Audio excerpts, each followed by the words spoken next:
할렐루야, 감사합니다.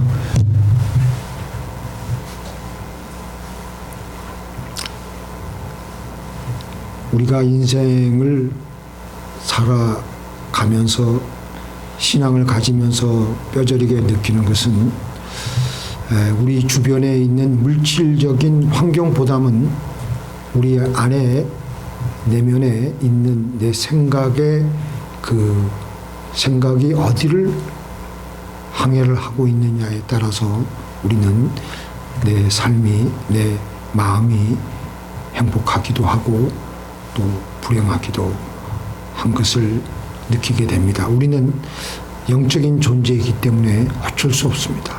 아무리 좋은 집에 살고 좋은 물질적인 환경적인 축복을 받아도 그것은 2차적인 것이지 첫째는 우리의 영혼의 하나님을 향한 끊임없는 그 하나님께서 부어주시고 우리의 내면에서 끓어오르는 행복이 솟아올라야지만 우리는 행복하게 인생을 살아가게 될 줄로 믿습니다. 오늘 하나님 말씀 다 읽으셨죠? 하나님께서는 아브라함아 두려워 말라. 나는 너의 방패요 너의 지극히 큰 상급이니라. 지금 아브라함이 무척 힘이 빠지고 있는 상태입니다. 자식을 준다고 해놓고선 지금 15년 거의 20년째 접어들어도 자식을 주지 않으셨습니다. 그래서 아브라함이 이제는 자포자기하는 심정으로 하나님 내게 뭘 주시겠습니까? 저는 자식이 없으니까 나의 그 이 모든 많은 재산의 상속은 이 다메섹 엘리에셀에게 줄 것입니다. 이렇게 말했어요. 이게 무슨 말이냐면은 하나님 저는 지금까지 아들이 아직 하나님께서 주시지 않으셔서 뭐 그렇지만 괜찮습니다. 하나님 뜻이라면은 견딜만 합니다. 많이 적응하고 있습니다. 더군다나 우리 집에는 충실한 그리고 정직한 엘리에셀이 있지 않습니까? 비록 제 피가 섞인 것은 아니지만 그 아이에게 제 상속을 다 넘겨주려고 합니다. 제 상속을 하려고 합니다. 하나님 그러니까 너무 신경 쓰지 마십시오. 저 괜찮습니다. 섭섭하기는 해도 하나님께서 주시지 않으시는데 저는 굳이 그렇게 달라고 매달리지 않겠습니다. 이런 내용입니다. 이런 내용을 하나님께 아브라함이 하고 있는 거예요. 매우 성숙한 신앙인으로 우리는 생각을 할 수도 있습니다. 유치하게 하나님을 원망하면서 울고 불고 매달리지 않고 어른스럽게 포기할 줄도 알고 모든 것을 하나님께 맡기고 그 뜻대로 순종하는 것 같이 보이며 매우 고상하고 성숙한 믿음의 사람으로 비춰집니다. 이미 여기서 아브라함은 결론을 내리고 있어요. 자기 마음대로. 아들? 나는 아니야. 우리 집에 있는 엘리에셀이나 잘 키워서 이 아이에게 내 아들을 양자로 삼고 상속을 해야 되겠다. 이게 아브라함의 생각이었어요. 3절 보니까 3절에 뭐라고 되어 있습니까? 아브라함이 또 가로되. 자 보세요. 3절. 주께서 내게 씨를 아니 주셨으니 이제는 아브라함이 이제 진짜 본심이 나오는 거예요. 주께서 내게 씨를 아니 주셨으니 내 집에서 길리운 자가 나의 후사가 될 것입니다. 본인이 다 결론을 내리고 있습니다. 본인이 먼저 짓고 깼고 만리장성을 쌓았다가 허물었다가 또 쌓았다가 허물었다가 하는 겁니다. 그런데 언제 하나님께서 아들을 주지 않겠으니 포기하라 말씀하셨나요? 하나님께서는 한 번도 그렇게 아브라함에게 포기하라고 말씀하지 않으셨습니다. 창세기 12장 2절에 보면은 내가 너로 큰 민족을 이루게 하겠다. 창세기 13장 15절에 보니까 보이는 땅을 내가 너 자손에게 다 주리라고 하셨습니다. 아직 그 약속은 살아있고 취소된 게 아닙니다. 그런데도 아브라함은 하나님의 약속에 대한 믿음을 여기서 오늘 본문을 통해서 포기하고 있습니다. 자기 마음대로 자포자기 하고 그렇게 믿음이 다 식어버린 아브라함을 하나님께서는 중동 지역에 있는 밤하늘에 아브라함을 데리고 나가서 밤하늘의 별들의 수를 헤아리라고 했습니다. 그리고 아브라함의 눈에는 눈물이 고였을 것입니다. 그때쯤 하나님께서는 내 자손의 숫자가 이와 같으리라. 하나님께서는 아브라함에게 믿음을 불러일으키게 하시려고 시각적인 교육을 하셨습니다. 그리고 연이어서 그 사람은 너의 후사가 아니니라. 네 몸에서 날짜가 내 후사가 되리라. 아브라함과 같이 우리도 하나님의 약속은 분명히 주셨는데 하나님의 약속을 끝까지 못 부여잡기 때문에 우리는 다 중도에서 포기를 합니다. 이런 문제는 하나님께서 관여하실 수가 없다고. 그런데 하나님께서는 우리에게 구원 받는 믿음을 주셨을 뿐만 아니라 그 믿음에는 우리가 이 땅에서 믿음을 통해서 우리의 삶에 축복을 주시는 그것도 그 믿음에 포함되어 있다는 것입니다. 잠언 3장 6절 한번 크게 같이 읽어보겠습니다. 시작. 나는 범사에 그를 인정하라. 그리하면 내 길을 지도하시리라. 어떤 것은 하나님이 하실 수 있는 것이고 어떤 것은 하나님이 하실 수 없는 것입니까? 제가 제 간증 이해를 하기보다는 제가 이걸 찾다 보니까 기가 막힌 예가 하나 있어요. 인도네시아 수르바야에 이브라임 목사님이 계셨는데 2만 명 성전을 짓고 그 성전에서 목회를 아주 잘하고 있는 분이십니다. 그런데 이분의 문제가 뭐냐면 이 아들이 태어났는데 태어나면서부터 내성마비로 태어났습니다. 내성마비 아시죠? 그 세리브럴 폴지라 그러죠. 영어로는 완전히 이렇게 모든 정상적인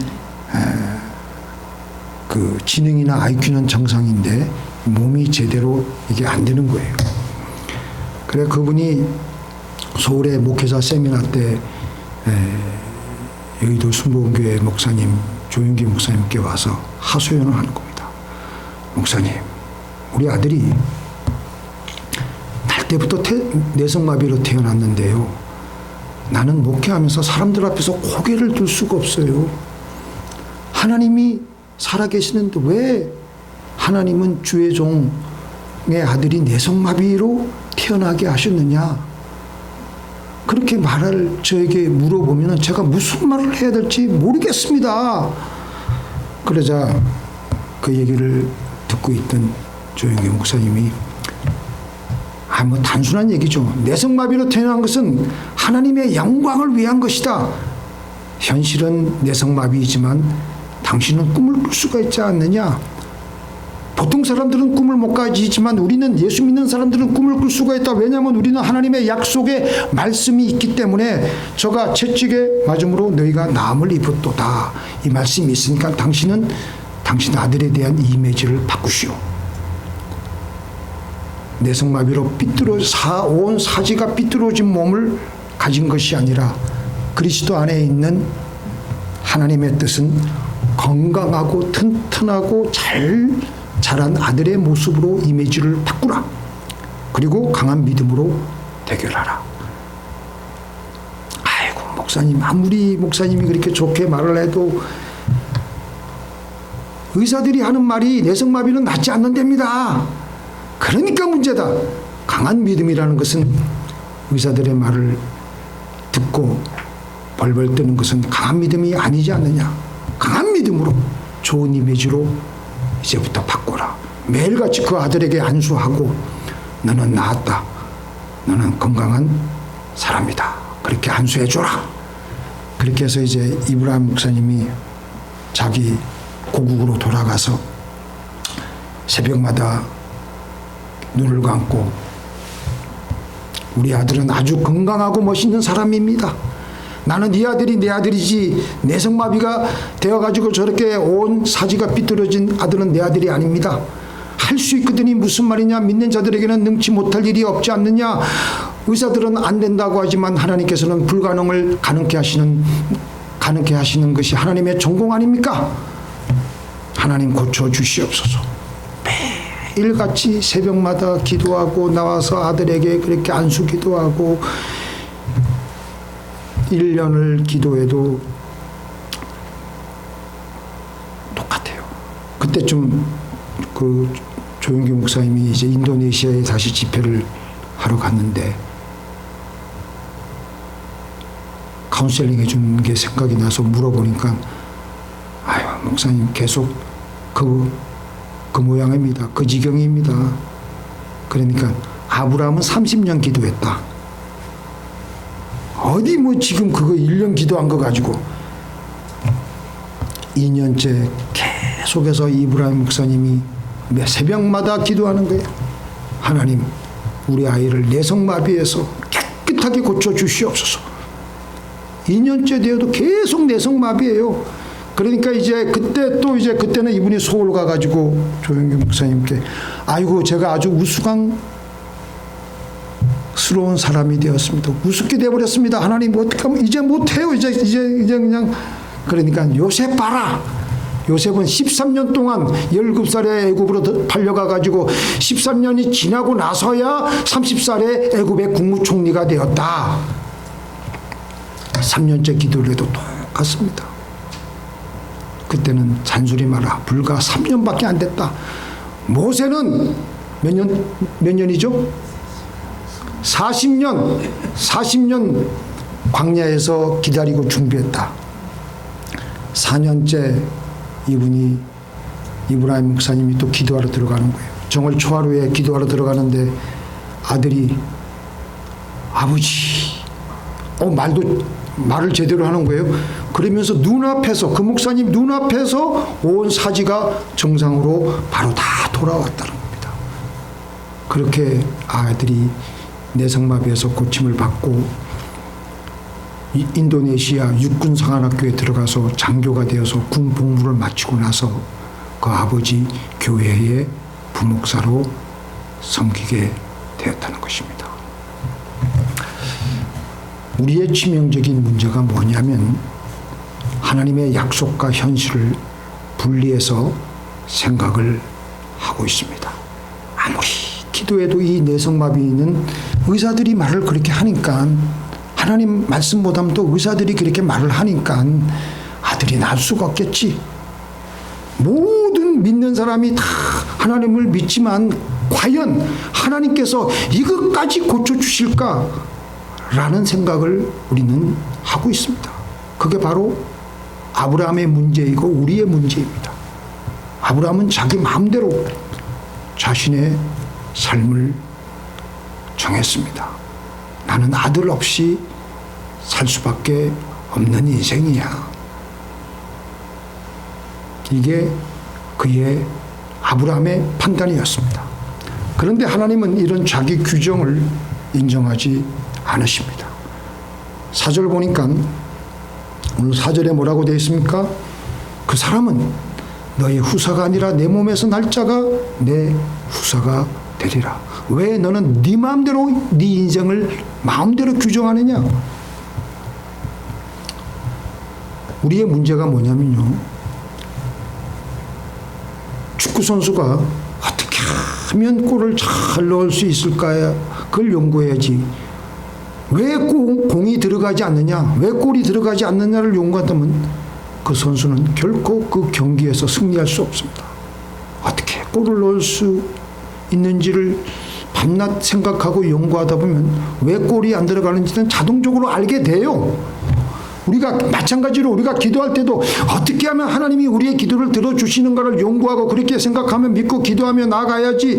왜 하나님이 우리의 기도를 들어주시지 않느냐, 왜 하나님이 우리의 기도를 들어주시지 않는 이유, 기도가 응답되지 않는 이유, 사람의 병이 낫게 안 되는 이유, 하나님이 침묵하시는 이유, 이런 것들만 가지고 연구하는데 고상하고 논리적으로 들릴 수 있을런지 모르겠지만 우리의 믿음에는 결코 도움이 되지 않습니다. 예수님은 하나님 말씀을 결코 그런 식으로 가르치신 적이 없습니다. 예수님은 어떻게 하셨어요?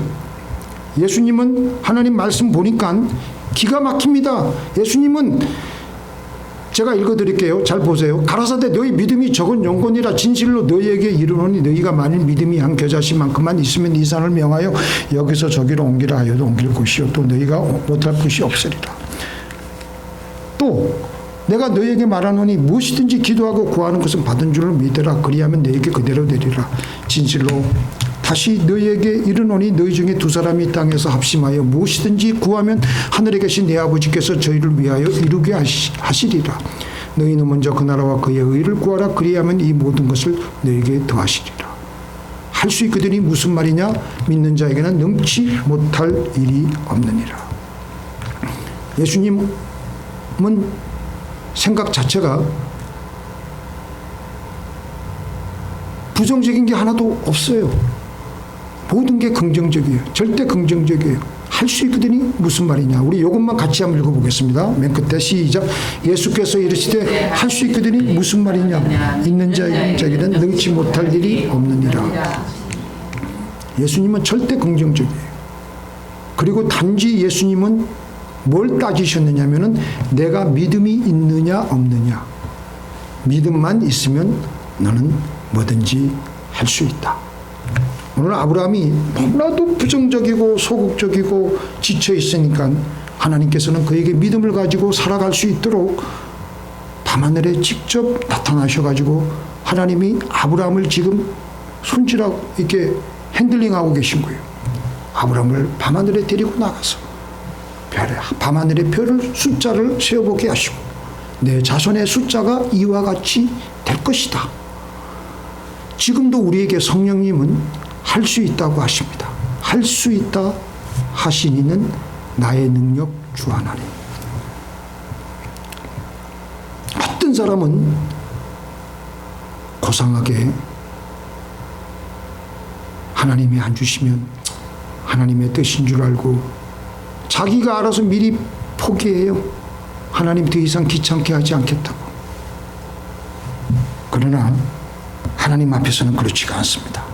하나님 앞에서는 다 우리가 아기가 돼야 돼. 어린애가 돼야 돼.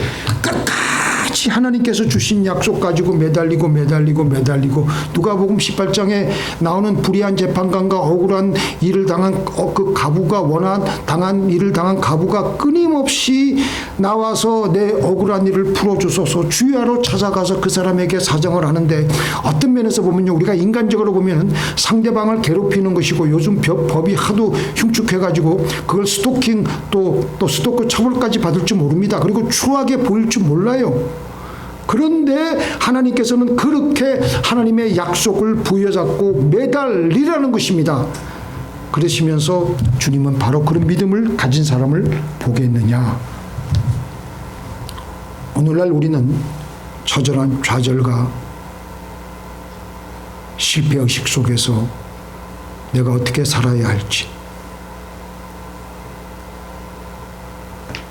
처절하게 절망적으로 포기하고 환경에 적응하고 우리는 살아가고 있습니다. 환경에 적응하는 것은 하나님 뜻이 아니에요. 우리 다시 믿음으로 일어나서 기도의 불을 땡기십시다. 기도하면 입을 만드신 하나님께서 하나님의 입을 통해서 우리에게 반드시 응답해 주실 줄 믿습니다. 구약 이스라엘의 요아스 왕 때에 엘리사가 임종을 앞두고 있었습니다. 이 엘리사의 마지막 임종을 보기 위해서 이 요아스 왕이 찾아갔는데, 그 백그라운드를 보면요, 요아스는 사실 아주 나쁜 왕이었습니다. 아주 악한 왕이었습니다. 우상 숭배하고요. 그런데도 하나님께서 엘리사로 인해서 이스라엘을 늘 적들로부터 지켜주셨습니다. 아무리 악한 왕이지만 그걸 알고 있었어요. 그래서 이스라엘 왕 요아스가 죽어가고 있는 엘리사에게 와서 이 엘리사 왕이 죽으면, 이 엘리사 선지자가 죽으면 우리나라가 어떻게 될 것이냐, 그래가지고 눈물을 흘리면서 아버지여 이스라엘의 병거와 마병이여. 그러니까 엘리사가 활과 화살들을 가지고 오소서. 왕이 활과 화살들을 가져오자 이에 동쪽 창문을 열고 쏘라고 합니다.